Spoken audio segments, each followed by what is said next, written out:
Moving has been such a big theme of my early 20s, and at first I really feared that it would end some of my closest friendships.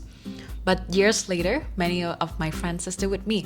They just scatter across time zones and continents.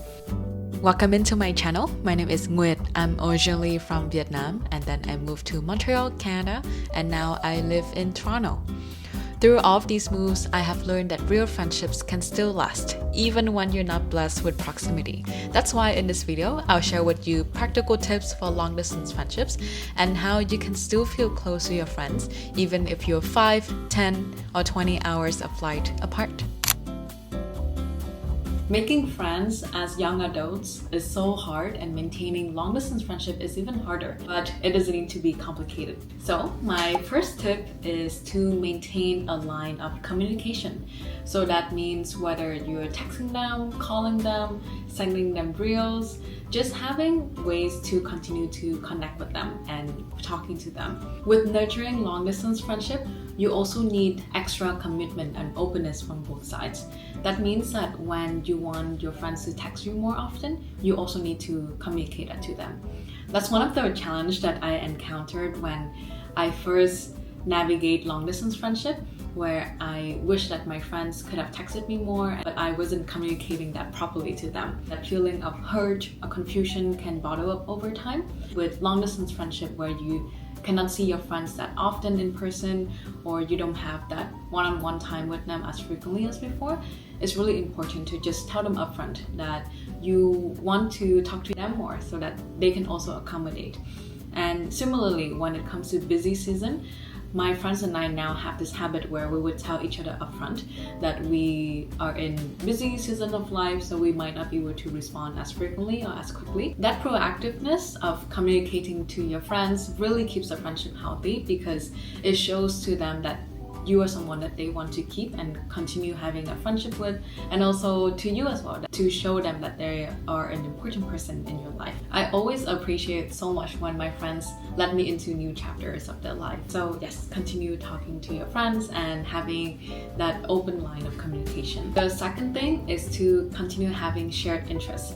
I think one of the hardest things when it comes to long distance friendship is that you will have your own life in your city, and they will also have their own life in the city. So how do you continue having shared hobbies and shared interests? One of my suggestions would be to keep up with a show. Honestly, you don't even have to watch it together at the same time.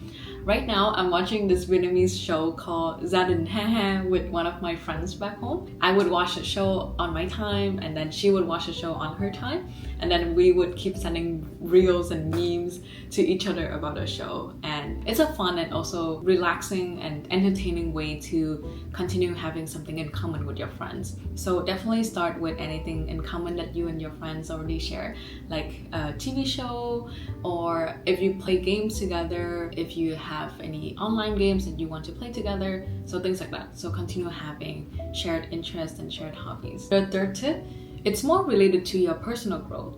I think it also is really important in friendship or any relationships, which is to live out your new era, live out your new chapters, new personal growth, new hobbies. Because I think just like in any relationship, you will grow as a person, and they will also grow as a person as well. That means that you will continue encountering new life challenges, new life situations that you need to solve. And you also pick up new hobbies and new skills along the way.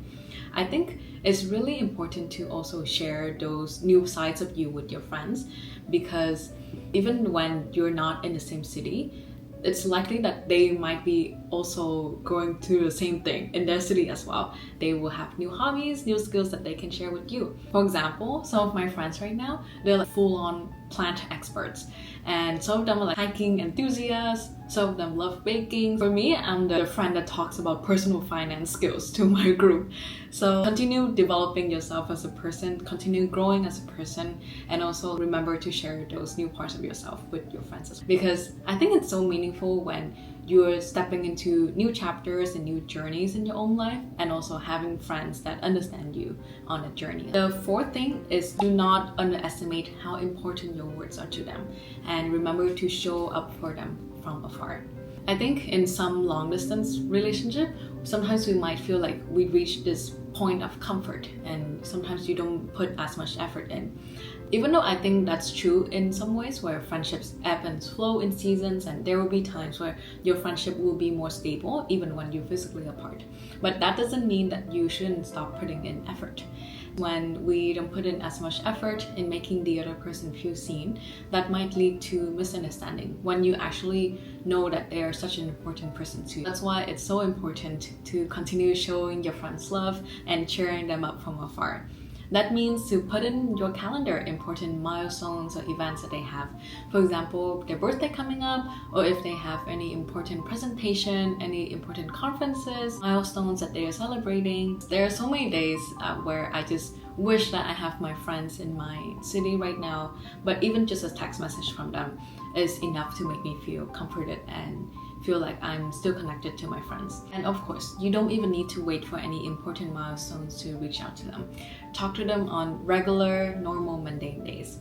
Because when you're physically apart in two cities, that means that you're both navigating life and having friends that understand you, friends from back home who love you and who understand you from a different chapter of your life, to still show up and show you encouragement and show love is so comforting and so nurturing. These small acts not only help you nurture that friendship and that human connections, but it also helps both friends feel more excited and more happy and secure in your friendship as well. The fifth thing is, of course, if you can, visit them in person. For me, it's always really fun to reminisce about past memories with my friends, but it's even more fun when you get to see them in person and then get to see how they are in a new habitat, or get to see how they are in your own city. With long distance friendship, it can be such a pain to not know when you will see your friends again. But it's so fun and so worth it when you get to see your friends in the city and when you see them in your own city as well. So you bet that whenever my friends are in Toronto, or if they happen to be in my hometown in Ho Chi Minh City, Vietnam, I will bring them to the coolest cafes and coolest spots in town.